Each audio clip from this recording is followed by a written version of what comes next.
Welcome to Fireside Gaming. I'm Billum, and today I'm doing another retro game collecting video, and it's not been too long since I've done one of these, and the next one I do will probably be for Southeast Game Exchange. The wife and my son and I are all going together this year.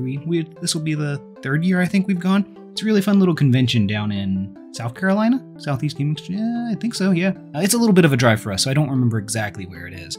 But it's something we like doing, but until then, I went out and, with the wife and son, and we bought some games. Some of this is Father Day purchases, things like that. And the first one I'm going to show is actually a batch of games that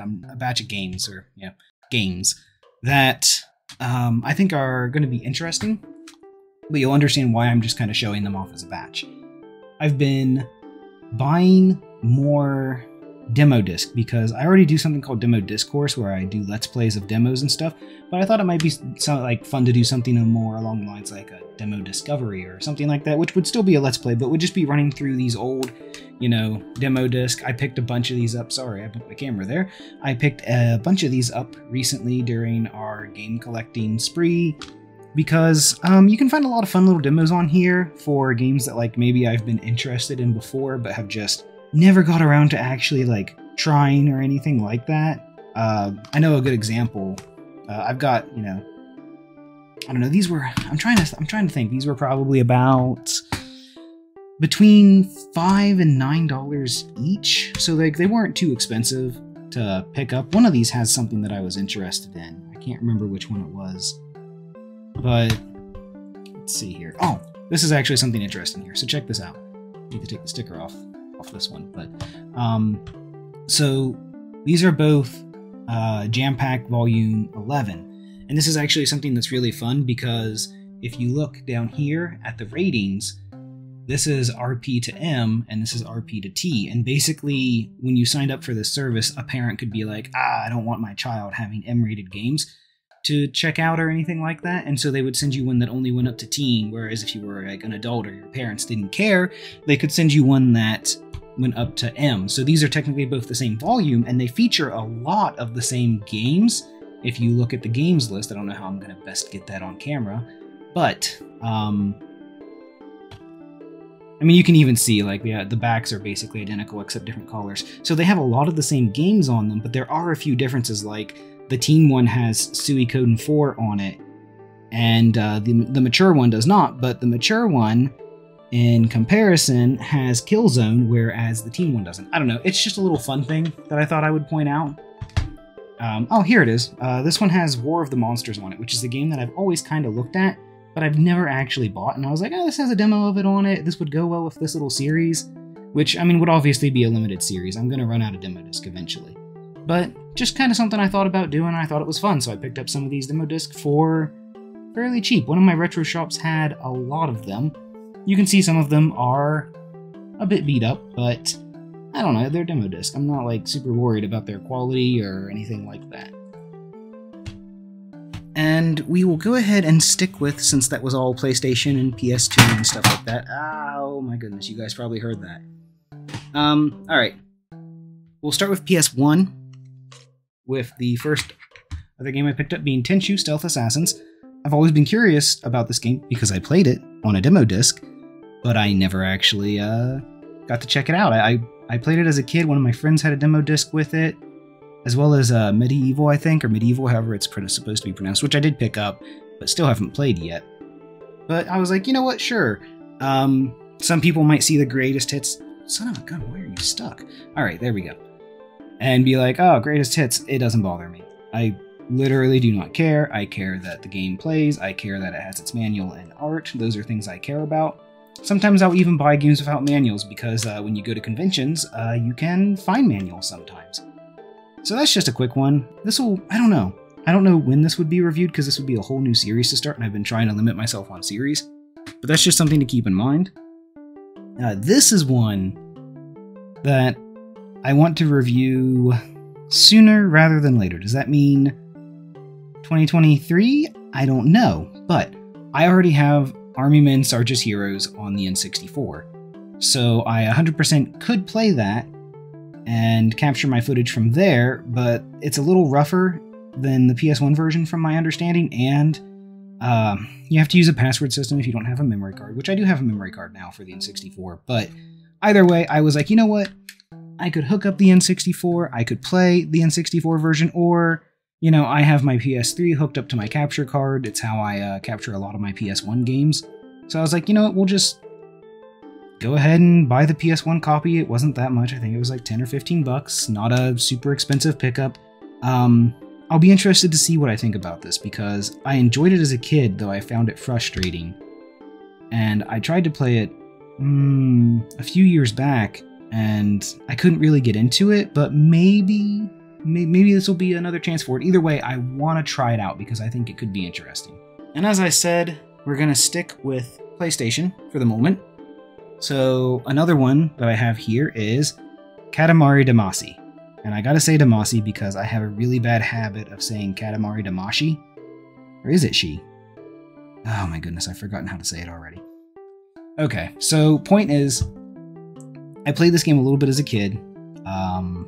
This and Beautiful Katamari were the two I played. I never beat either of them. The wife was like, I really want to play Katamari. I tried it in college and I didn't really care for it, but I want to give it a second shot. And in the 2 weeks that this has been sitting on our shelf since we purchased it, she has already beaten it and is now looking for We Love Katamari, because she very much enjoyed herself. So that's kind of fun. Like I said, I would like to get around to actually playing and beating this myself sometime. You can see there's no manual, but like I mentioned, that's one of those things where it's not ridiculous to find manuals at gaming conventions. We actually did that last year at Southeast Game Exchange. My wife found a case and manual for her copy of, I believe it was Black 2, Pokemon Black 2, but it might have been Black 1. I can't actually remember. All right, so next game, and this is painful, but The Legend of Avalon. Now, this game doesn't have a good reputation, and as far as I can remember from playing it as a kid, deservingly so. But I grabbed it for $5. I wanted to check it out and give it another shot because, like, the developers behind this game did actually make a lot of, like, you know, Western-styled RPGs and stuff, and some were even, like, pretty good. So it feels really weird that, you know, I played this one as a kid and I hated it. It was lent to me by this one guy at school who was like, see what you can do with this, because I can't do anything. And I played it for a bit and I was like, I have no desire to continue this game. As always, we clean stickers off of game cases before I do these videos, typically. Sometimes we just don't have the time. But when we were cleaning stickers, the wife was like, we should just leave this great RPG giveaway sticker because it's kind of fun. And I was like, you know what, sure. And this is actually complete. And it comes with, you know, the manual and everything for a game that nobody cares about. It also had this in it, a Namco preview thing for, like, upcoming Namco games, which is weird. Maybe I'm wrong here, but, you know, this game's published by Ubisoft and not developed by Namco or having anything to do with Namco, so I don't know if this just ended up in the case on accident and it's still here. I have no idea.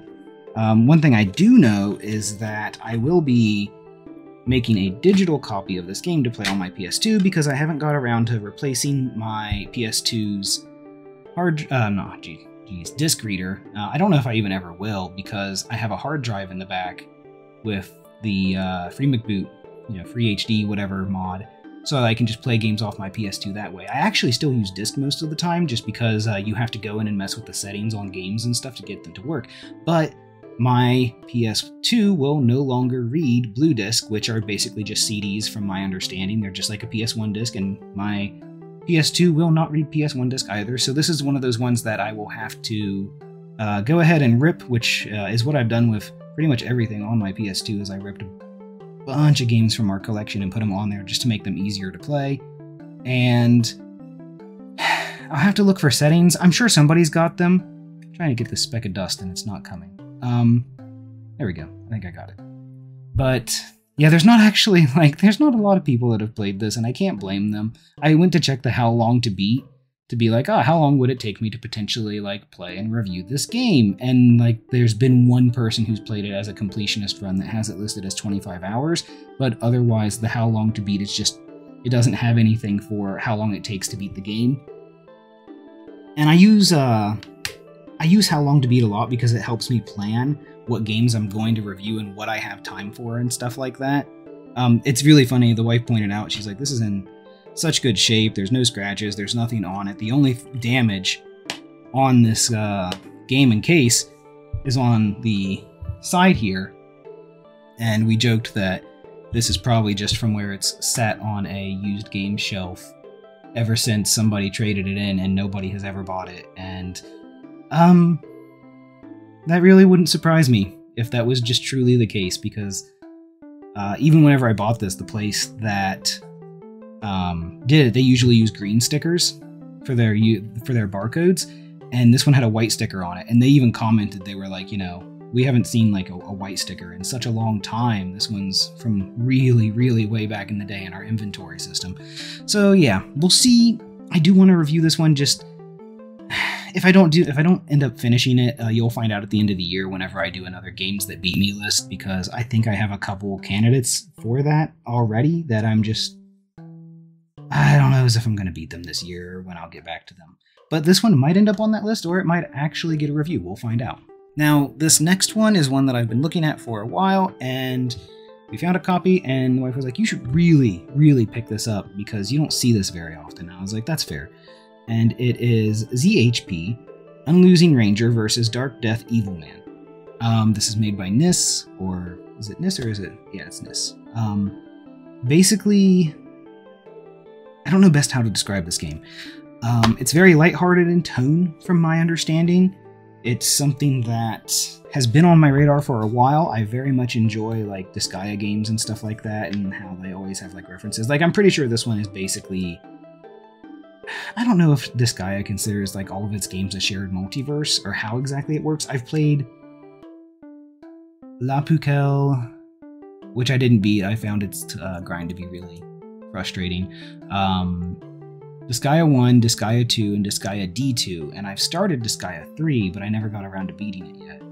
And I'm pretty sure they do this big whole multiversal thing. If you're very familiar with the Disgaea series, I would love to, you know, hear any kind of comments you have. It's one that I do want to dive into. I intend to review the first one at least, and get into the other ones. I have all the way up through 5 because I really enjoyed the first one, and then they can be long games. They can be long games, and I don't always have time for it.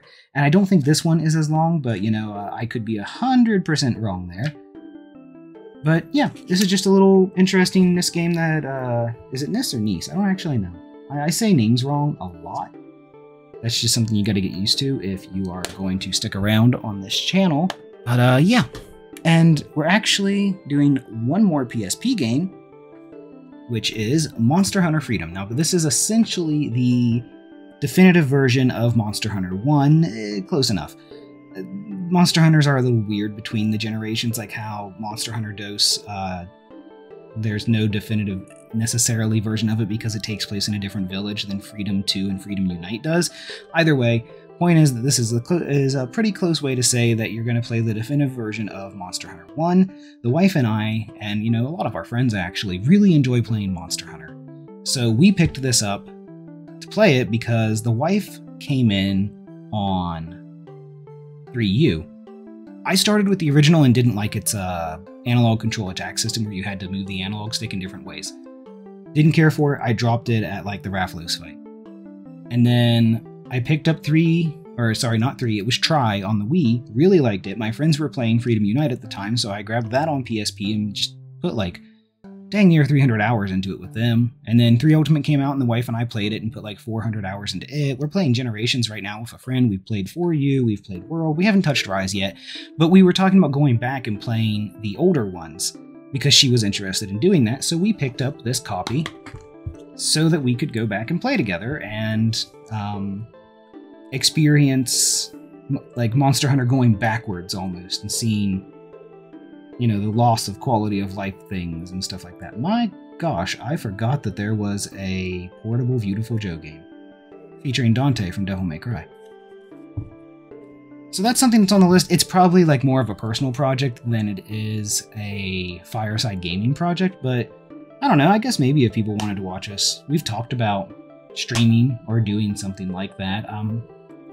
I don't know. I've not gotten super into the idea, especially when you have a kid. It's really hard to be like, ah, yes, both of us can definitely sit down and play games for a couple of hours together without there being a chance of the child needing us. It usually only happens at night when he's sleeping.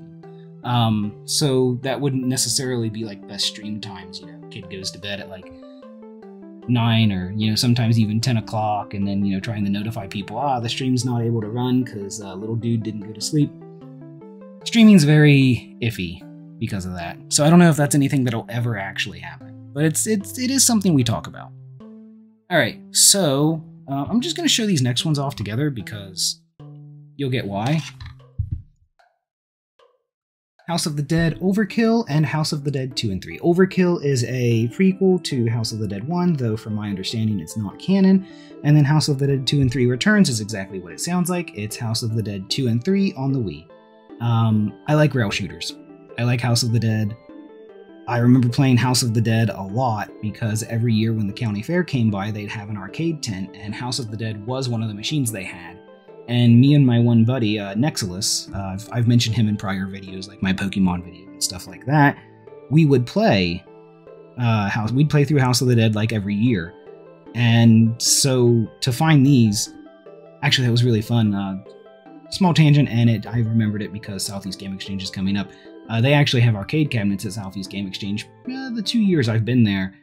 And last year, or the first year, I can't remember which one, they had House of the Dead, and me and my one friend, I don't want to use real names just because it could inconvenience people on the off chance, so I'll go by his username, Amaretto. Sat down and played through that, and it was a lot of fun. Light gun games are so fun. And me and the wife picked up Wii Zappers a while ago. Funnily enough, as I'm recording this game collecting video, she's actually out in the living room playing Resident Evil Umbrella Chronicles. She's doing the single player stuff and running through it because she never has before. And then we're going to do the finale stuff where you're in, pretty sure it's Russia. I haven't played it since like the game came out, so I don't know. But we both like railgun games, and we have these Wii Zappers that we picked up for like $5 or something. And we were like, you know what? She brought it up. She's like, why don't we buy these? You like them? I like railgun games. And I was like, okay, yeah, sure. So, yeah, we picked these up as something to play together. And on the same note of something to play together, this is the last game we picked up. It is Force Gemini. I have played this game before with a friend, Amaretto actually, back in high school. It was a lot of fun. You can see that this label isn't in the best shape. But here's the thing, it's actually a lot better of a shape than it was, because I think this had been like a previous rental because it had letters and numbers written across the front. If I can bring it up, you can probably still see like a hint of that black Sharpie on the helmet here, right? But you could boldly see it across the entire label. And I tried out this trick I read about online where I took a dry erase marker and traced over it and then quickly wiped it off with a baby wipe. And it actually successfully pulled up the permanent marker Sharpie that had been put on there, I mean, probably decades ago at this point. And it successfully pulled most of it up and didn't leave any damage behind. I could have maybe tried a little harder on this, but I was like, I don't really want to test it because N64 labels aren't quite as glossy as a NES or a SNES label. They're not quite as glossy, so it is easier to damage them. But we picked this up. This was a my pick because I thought it would be fun to play with her. I know it's a good game. I've never had it in my collection before. And if you guys don't know about this, 8BitO, or 8BitDo, I don't remember how it's supposed to be said, names again, I'm not good with them, are releasing Hall Effect joysticks for the N64, and I like it, 8BitO. I have their SM30 Pro. This is my go-to retro gaming controller for stuff, you know. I'll play SNES and NES, anything with this, just about. Gosh, I'll even play like PS1 games if I'm doing emulation, or I hook this up to the Switch and the wife and I play games. I love their controllers. I think they are one of the best third-party controller companies, especially if you're looking for retro controllers. So they are making Hall Effect joysticks for the N64, just replacement joysticks that are Hall effect, so you should never have to worry about drift again, hopefully. And I've already got them on pre-order. They come out, I think in July. I'm pretty sure near the start of July is when they come out. So I was like, oh, well, we're getting 2 of these Hall effect joysticks so we can play games together on the N64. Might as well pick up a game that I know is very good to play co-op together. And that was the reasoning behind grabbing this. I'll go ahead and throw a link to those Hall effect joysticks down below, just in case, you know, you guys want to check them out for yourself. It's a really cool thing. It's actually part of a mod kit to make the N64 controllers wireless and work with the Switch, which I'm not as interested in doing, because I don't think they work with the N64 if you do that. So instead, I just got the joysticks to replace. But either way, that's really all for this video. If you're one of the people who likes watching these game collecting videos, then I will be back here in a few weeks with our Southeast Game Exchange purchases. We're gonna probably tone it down a little bit compared to last year. Last year we went a little crazy and bought a bunch of stuff. This year we're gonna try to tone it down a little bit, but I'll still be doing a little video to show off, you know, everything we picked up and everything, because that's fun. So until then, I will see you guys later, and take it easy.